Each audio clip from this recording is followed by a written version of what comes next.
November 8, 1944. Broadcasting House, London. Major Glenn Miller stood before a BBC microphone, baton raised, watching his 52-piece Army Air Force band settle into position. The red light blinked on. In 3 seconds this music, banned in Nazi Germany as degenerate, forbidden as corrupting, condemned as the sound of inferior races, would broadcast directly into the Third Reich. Miller lowered his baton. The opening bars of "In the Mood" exploded across the airwaves, travelling at the speed of light toward German soldiers huddled in foxholes, toward civilians hiding contraband radios in basements, toward a regime that had declared war on this exact sound. This was music for the Wehrmacht, a psychological warfare program that weaponized the one thing the Nazis feared almost as much as Allied armies: American jazz. 6 broadcasts recorded between October and November 1944, 45 tracks of swing, jazz and dance numbers, all aimed at soldiers of an enemy that had spent 11 years trying to eradicate this music from existence. The irony was devastating. The regime that banned jazz as nigger music, Negro music, created by inferior races, now had to listen as that same music became a weapon of psychological warfare aimed directly at their morale. But this story doesn't begin with Glenn Miller in London. It begins in 1930, in a Germany on the edge of catastrophe, where a new form of American music was about to collide with the most totalitarian ideology the world had ever seen. The year was 1930. The place was Weimar Germany, a nation still reeling from World War I's devastating defeat. American jazz had arrived in Germany in the 1920s, riding the wave of cultural exchange that followed the war. Berlin's entertainment culture had absorbed it immediately, desperately, hungrily. Jazz clubs proliferated across the city like mushrooms after rain. The music represented everything Weimar Germany was: chaotic, experimental, free, modern, transgressive. German musicians embraced it. German audiences danced to it. German radio broadcast it on evening programs, calling it dance music to make it sound less foreign, less dangerous. By 1930, jazz had become woven into the fabric of Berlin's light entertainment culture as completely as cabaret, as inescapably as cinema. Then came the backlash. On May 4, 1930, Wilhelm Frick, recently appointed as Reich Minister of the Interior and Education for Thuringia, issued a decree. Its title, "Against Negro Culture, for Our German Heritage." The language was explicit, the intent unmistakable. Jazz represented everything the rising National Socialist movement opposed: racial mixing, cultural contamination, foreign influence, moral degeneracy. Frick's decree was the opening salvo in a war against sound itself. The intellectual foundation had been laid years earlier. In 1927, Ernst Krenek's opera Johnny spielt auf, Johnny Plays, featured jazz performances that triggered protests from right-wing ethnic nationalist groups. The opera depicted a black jazz musician as its protagonist, a creative choice that drove certain Germans into apoplectic rage. This was music created by black Americans, they argued, polluting pure German culture. In 1930, American musician Henry Cowell wrote in the Melos Journal that jazz represented a mixture of African American and Jewish elements. The Nazis seized on this characterization with delight. Here was proof of their paranoid fantasies. Jazz was Negro music, filtered through Jewish sensibilities. A double contamination, a weapon of cultural destruction aimed at German purity. The criticisms escalated into hysteria. Nazi commentators condemned gratuitous use of syncopation and orgies of drums. They decried artistic licentiousness and corruption seed in the musical expression. They denounced indecent dance forms and labelled all modern music of the 1930s a political weapon of the Jews. The language revealed profound fear, masquerading as contempt. They weren't just banning music, they were waging war against an idea that threatened their entire worldview. In 1932, the national government under Franz von Papen pandered to the Nazis by banning all public performances by black musicians. This was before Hitler took power, before the regime formally controlled Germany. The cultural war preceded the political war. When Adolf Hitler became Chancellor on January 30th, 1933, the infrastructure for cultural suppression already existed, waiting to be weaponized. The Reich Music Chamber was created in 1933, shortly after Hitler's ascension. Founded by Joseph Goebbels, Reich Minister for Public Enlightenment and Propaganda, the chamber controlled every aspect of musical life in Nazi Germany. Who could perform? Who could record? Who could broadcast? What styles were acceptable? What music was forbidden? The bureaucracy of cultural destruction was extraordinarily thorough. Broadcasting of jazz was forbidden as early as 1935. The prohibition came gradually, incrementally, like all effective totalitarian control. First radio broadcasts ceased. Then records by individual artists were banned. Then listening to non-German radio stations was criminalized, punishable by imprisonment or worse. Orchestras faced strict quotas. No more than 20% of repertoire could be jazz or jazz adjacent. Some regions outlawed swing dancing entirely. Dance halls received inspections from Gestapo agents, ensuring only good Aryan music was performed. But here's the critical detail that Goebbels understood, and his more ideological colleagues didn't. Music was a necessity for maintaining public morale. You can't suppress all entertainment without creating discontent. You can't eliminate all pleasure without breeding resentment. This led to an odd, contradictory duality in how Nazi authorities actually dealt with jazz. On one hand, massive propaganda campaigns condemning jazz as degenerate. The Entartete Musik, Degenerate Music exhibition, was organized in 1938, held primarily in Düsseldorf.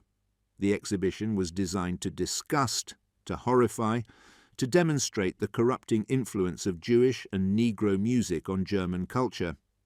They played recordings of American jazz, displayed posters showing caricatured black musicians, hung banners with slogans like "Revelations of the Jewish Racial Soul" and "Nature Seen as Sick Minds." More than 2 million Germans lined up to see this exhibition showcasing supposedly disgusting music. The unintended consequence was extraordinary. Millions of Germans were exposed to jazz specifically because the Nazis wanted to demonstrate how awful it was. Swing youth members reported snagging American jazz records from these exhibitions after involving promoters in conversation, then pocketing the evidence of degeneracy for their secret listening parties. On the other hand, the Nazis attempted to create a more Germanic form of jazz for specific purposes: entertainment for young troops, morale maintenance for civilian workers, and, most cynically, counter-propaganda. This is where Charlie and his orchestra enters the story. Charlie and his orchestra was a propaganda big band assembled by order of Goebbels' propaganda ministry. The band's origin reveals the moral bankruptcy of totalitarianism. There had been a successful German orchestra led by a Jewish band leader. A musician in the orchestra named Lutz Templin, nicknamed Stumpy for reasons lost to history, led a coup to overthrow the Jewish leader. The newly Aryanized orchestra became a tool of the state.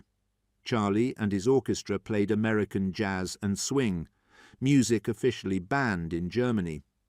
But they replaced the lyrics with pro-German, anti-Semitic, anti-Allied propaganda.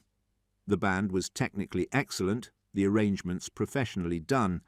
They broadcast via shortwave radio to Britain and America, attempting to demoralize Allied troops and civilians.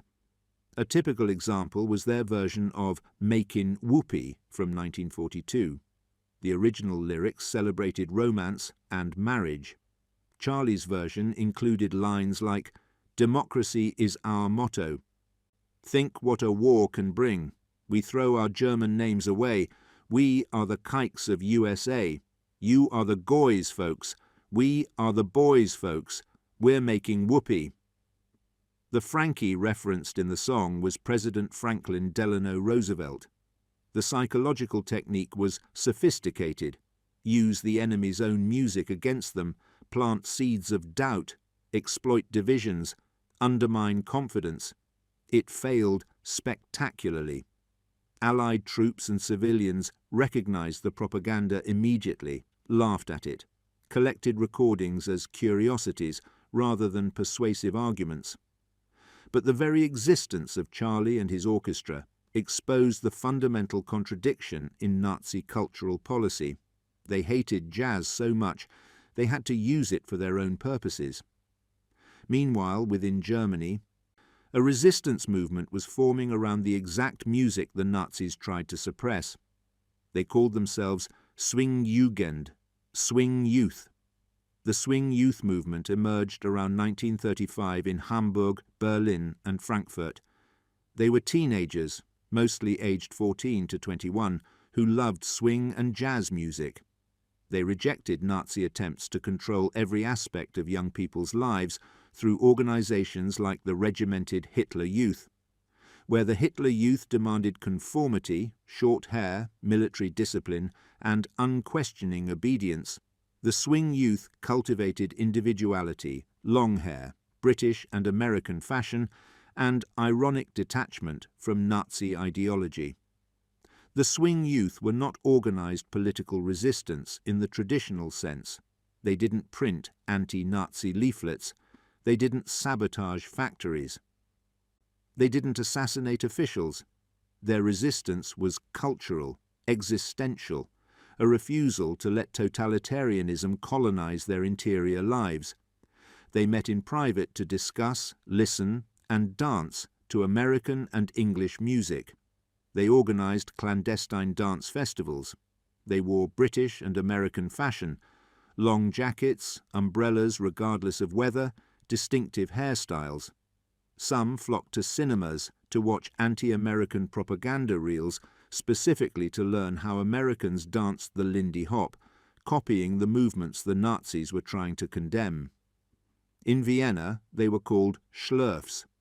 One former Schlurf, dancing at a swing event in 2004, described those years.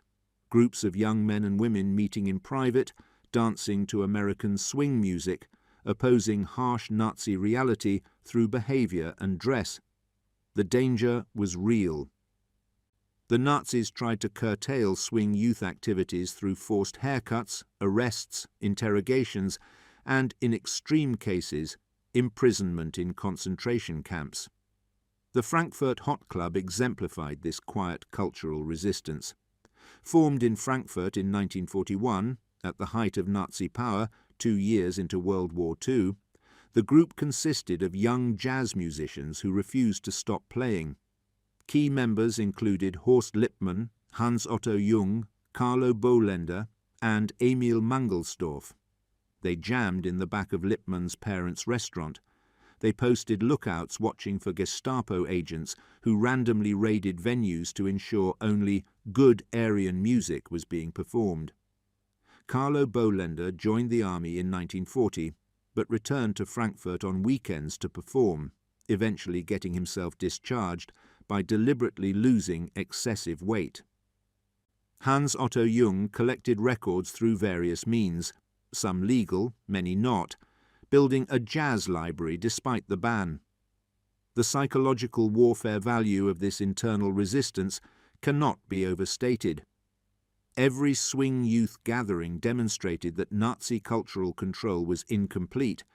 Every secret jazz performance proved that totalitarianism couldn't fully colonize human creativity. Every hidden record collection represented ideas the regime couldn't suppress.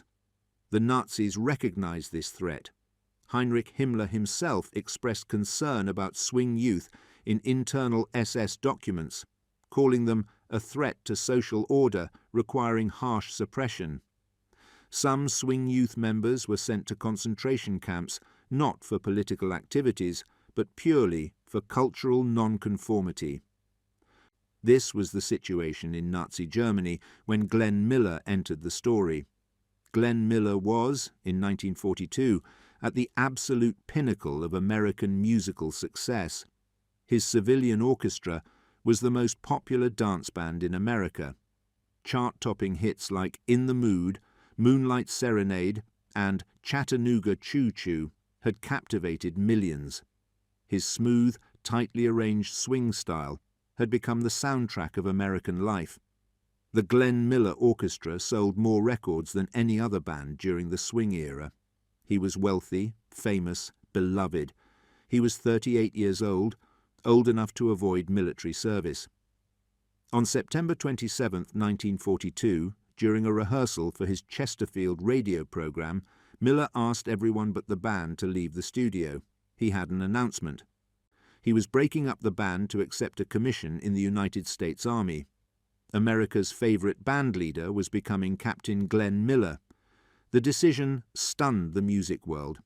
Why would someone at the height of fame, wealth, and influence voluntarily walk away from it all? Miller's answer was characteristically direct. America means a lot to me, and what people like me have to offer should be used to win the war. He believed music could be a weapon, not a metaphorical weapon, an actual weapon of psychological warfare. The Navy rejected him initially. The Army Air Forces accepted him on October 7, 1942, commissioning him as a captain in November. He was transferred to Maxwell Field, Alabama, then assigned to the Army Air Force's Basic Training Station No. 2 in Atlantic City, New Jersey. By 1943, Miller was named Director of Bands Training for the Army Air Force's Technical Training Command. Miller's vision was revolutionary for its time.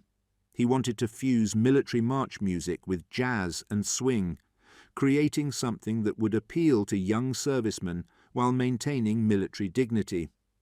Many traditionally minded officers were horrified. Jazz in military music, swing arrangements of patriotic songs. It violated everything they understood about military tradition. But Miller had enough clout, enough fame, enough persuasive power to get his way. The result was transformative. Miller's arrangement of St. Louis Blues March fused traditional military march structure with jazz and blues elements. It maintained the martial rhythm soldiers could march to while incorporating the syncopation and improvisation that made jazz exciting.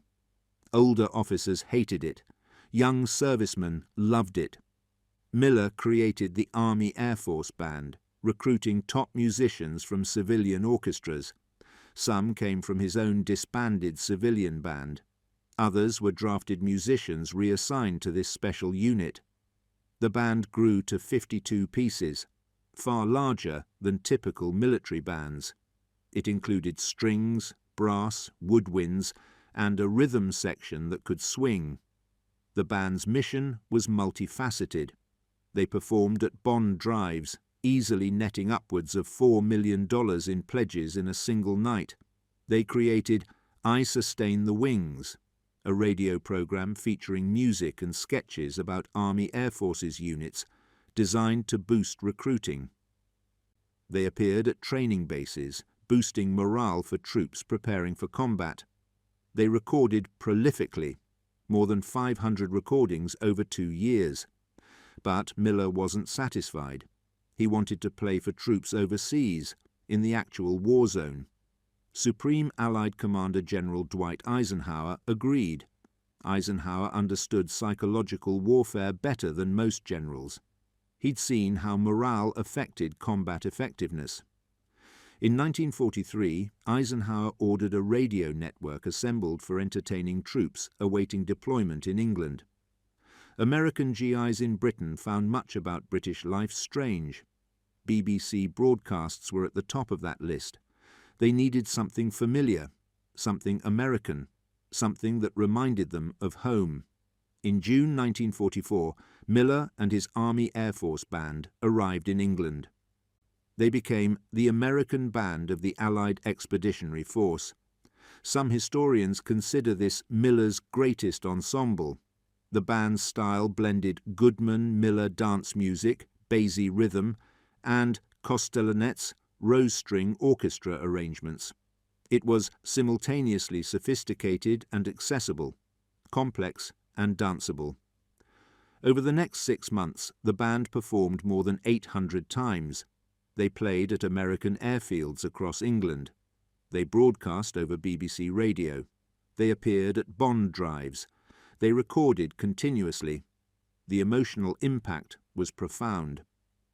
After one concert in July 1944, Air Force General Jimmy Doolittle took the stage and told Miller, "Next to a letter from home, your organization is the greatest morale builder in the European theatre of operations.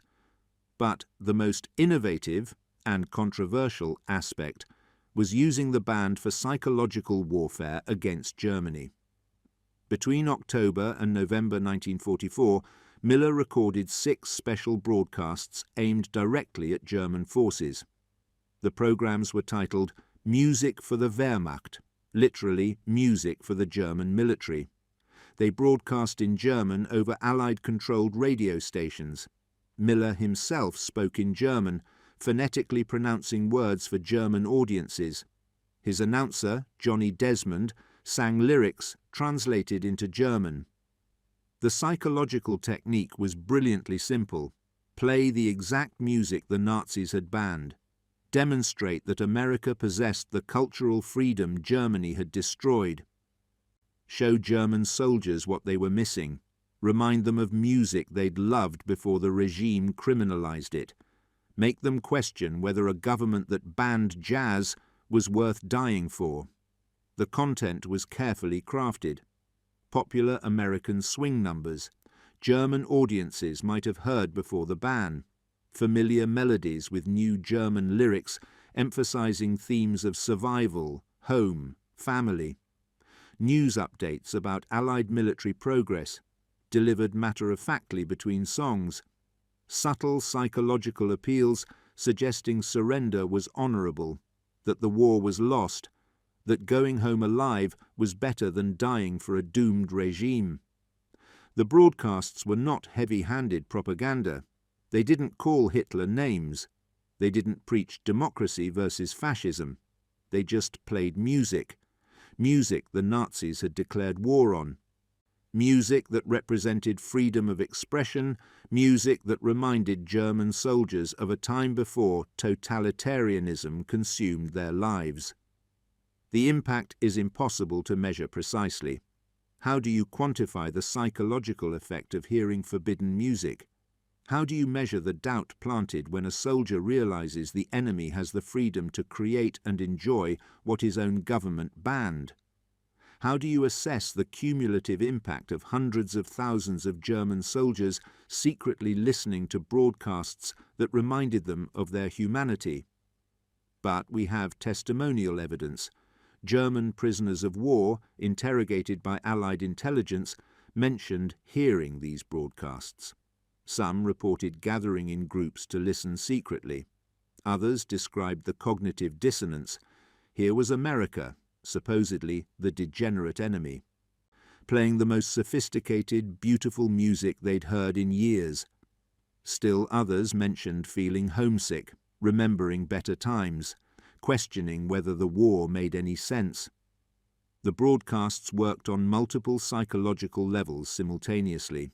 First, they demonstrated Allied technological and cultural superiority. We can broadcast into your territory. You cannot stop us. We control the airwaves. Second, they exploited Nazi cultural contradictions. Your government banned this music. but your government also created Charlie and his orchestra to play similar music. Which is it? Degenerate garbage or valuable propaganda tool? Third, they reminded German soldiers of their own suppressed desires. Many had loved jazz before the ban. Many had danced to swing in the early 1930s. Many had collected records destroyed by the regime. Hearing it again reawakened memories of freedom. Fourth, they created safe psychological distance from Nazi ideology. A soldier could listen to these broadcasts and think, "I'm not defying the regime, I'm just listening to music." But listening was itself an act of defiance, a tiny crack in totalitarian control.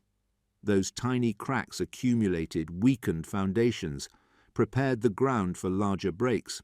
The use of jazz as psychological warfare was part of a broader Allied strategy. The British political warfare executive ran sophisticated black propaganda operations.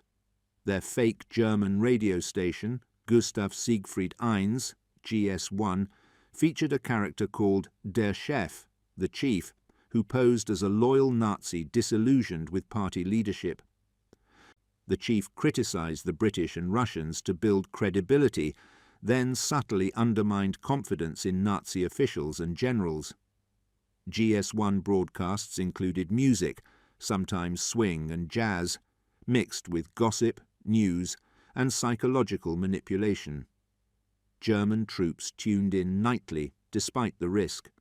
Prisoners of war interrogated by the political warfare executive confirmed ever-widening audience for these illegal broadcasts. Evidence showed listeners in Berlin, Vienna, North Africa, even U-boat crews in the Atlantic. German civilians also listened despite the threat of execution if discovered. They hid radios in basements. They listened with volume turned low. They shared what they heard in whispered conversations. The regime threatened death for unauthorized radio listening, proving how dangerous they considered it. Glenn Miller's broadcasts were white propaganda, clearly identified as Allied, but they served similar psychological functions to black propaganda like GS1. They provided information the regime suppressed. They offered cultural alternatives to Nazi-approved entertainment. They demonstrated that the enemy was more sophisticated, more free, more human than German propaganda claimed. After the war, analysis suggested these psychological operations had measurable impact. German soldiers surrendering in the final months often cited demoralization from Allied propaganda, including radio broadcasts featuring music and news. The combination of military defeats and psychological warfare created cascading collapse in morale. When soldiers lost faith in leadership, lost belief in victory, lost willingness to die for a doomed cause, they surrendered faster and in larger numbers. The role of music in this psychological collapse cannot be separated from military factors. But consider, the Nazis spent enormous resources suppressing jazz because they understood its psychological power. They knew music shapes consciousness, influences morale, embodies ideas that transcend words. They recognized that allowing cultural freedom would undermine totalitarian control. That's why they banned it, and that's exactly why the Allies weaponized it. Glenn Miller never saw the war's end. On December 15, 1944, he boarded a UC-64A Norseman aircraft in Bedfordshire, England, bound for France. He was planning a performance for Allied troops. The plane disappeared over the English Channel. No wreckage was ever found. No bodies were ever recovered. The official conclusion: the plane's fuel lines froze in poor visibility, the engines stopped, the lightweight aircraft disintegrated on impact with the water, killing all aboard instantly. Conspiracy theories proliferated for decades. Some claimed Miller had been a spy, assassinated by the Nazis. Some suggested friendly fire from Allied aircraft. Some believed he'd survived and entered witness protection. None of these theories have substantial evidence. The most likely explanation remains the official one: mechanical failure in bad weather, a tragedy of wartime aviation. But Miller's death didn't end the impact of his psychological warfare. The recordings remained. The broadcasts had already reached thousands of German soldiers. The precedent had been set. Music could be weaponized, culture could be a battlefield, and artistic freedom could undermine tyranny. Post-war Germany confirmed the effectiveness of cultural resistance. After liberation, testimonies emerged from swing youth members who'd survived the war. They described how secret jazz listening sustained hope during the darkest years. They explained how forbidden music became a form of prayer, a connection to a larger world, proof that totalitarianism couldn't colonize everything. Members of the Frankfurt Hot Club resumed playing publicly after the war, having proved they couldn't be silenced even when threatened with death. The Nazi war on jazz had failed completely. The music they'd tried to eradicate became the soundtrack of their defeat. American soldiers liberating concentration camps brought jazz records with them. German survivors, starving and traumatized, heard swing music as the sound of freedom itself. The cultural weapon the Nazis feared most had helped destroy them. The broader lesson transcended World War II. Totalitarian regimes always wage war on culture because culture embodies freedom. They ban books because ideas are dangerous. They control art because creativity threatens conformity. They suppress music because rhythm and melody bypass rational defenses, speaking directly to the soul. Jazz was particularly threatening to the Nazis because it embodied everything they opposed. It was created by black Americans, the racial inferiors Nazis despised. It was developed and popularized by Jewish musicians, the scapegoats for all Germany's problems. It was improvisational, unpredictable, uncontrollable, impossible to regiment. It was American, foreign, modern, associated with democracy and individual liberty. It encouraged dancing, physical expression, joy, sexuality, all things the regime wanted to suppress. It couldn't be Aryanized without destroying what made it jazz. When the Nazis tried to create Germanic jazz through Charlie and his orchestra, they produced something that was neither Germanic nor jazz, just propaganda wearing a swing rhythm. Real jazz requires freedom to improvise, space to experiment, respect for individual expression within collective creation. Totalitarianism offers none of those things. You can't have authentic jazz under fascism any more than you can have authentic conversation under constant surveillance. This is why Glenn Miller's broadcasts were so psychologically devastating. They didn't just play forbidden music. They demonstrated the fruits of freedom, sophisticated artistry, joyful performance, creative excellence the Reich couldn't match. They proved that societies respecting individual liberty produced better art than regimes demanding conformity. They showed that democracy wasn't weak or degenerate. It was strong enough to create beauty even in wartime. The German soldiers listening to music for the Wehrmacht heard more than songs. They heard what their own society might have become if different choices had been made. They heard their own young musicians who'd fled or been silenced. They heard the records destroyed in their homes. They heard their own forbidden desires for freedom, beauty, joy,